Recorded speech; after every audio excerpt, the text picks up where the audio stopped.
Welcome back to ASEAN Newsroom. The growing pressure for the IMF chief to resign. Australia's finance minister suggested on Tuesday that the Strauss-Kahn to consider stepping down to avoid damaging the IMF. Considering the situation, the bail was denied. He has to figure out for himself that he is hurting the institution, Maria Fechter said as she arrived in a meeting of the European finance ministers in Brussels. Elena Salgado, Fechter's Spanish counterpart, said Strauss-Kahn has to decide for himself whether he wants to step down, considering the extraordinarily serious charges. If I had to show my solidarity and support for someone, it would be to the woman who has been assaulted, if that is really the case that she has been, she said. Strauss-Kahn, a member of Finance Socialist Party, was widely considered the strongest potential challenger next year to President Nicolas Sarkozy. The 62-year-old managing director of the International Monetary Fund spent an uneventful night at the Rikers Island complex after being denied bail Monday, corrections officials said.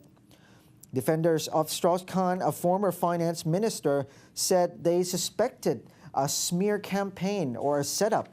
Others expressed sympathy. I didn't like the pictures I've seen on the television, Luxembourg Prime Minister Jean-Claude Juncker said Monday night, referring to the footage of Strauss-Kahn in handcuffs being escorted by police outside of New York Precinct House.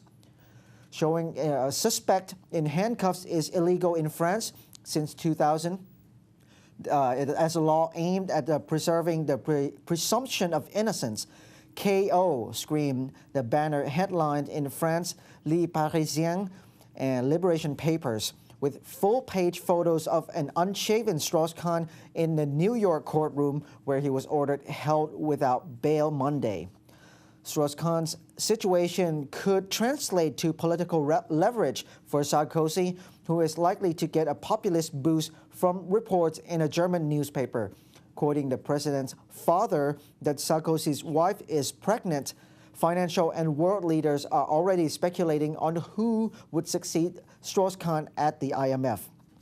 A final voice choice would largely hinge on whether the U.S. and the European Union continue to split the jobs of the two Washington-based sister organizations, the IMF and the World Bank.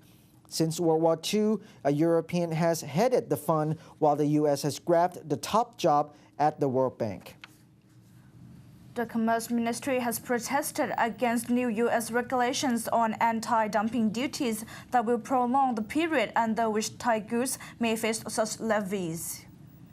Surasak Ringkru, Deputy Director General of the Thai Foreign Trade Department, said the U.S. Department of Commerce had recently revised its rule on countervailing duties and will no longer consider exempting exporters that have not practiced price dumping for 3 consecutive years or been subsidized by their government for 5 years. Surasak explained Thai exporters would lose the opportunity to prove that they have not dumped prices in the U.S. market. Their products will be subject to a high tariff under the anti-dumping or countervailing rules until the U.S. cancels the measures. The revised rules dashed the hopes of Thai exporters that currently face anti-dumping levies. The department recently wrote to the U.S. government opposing the move.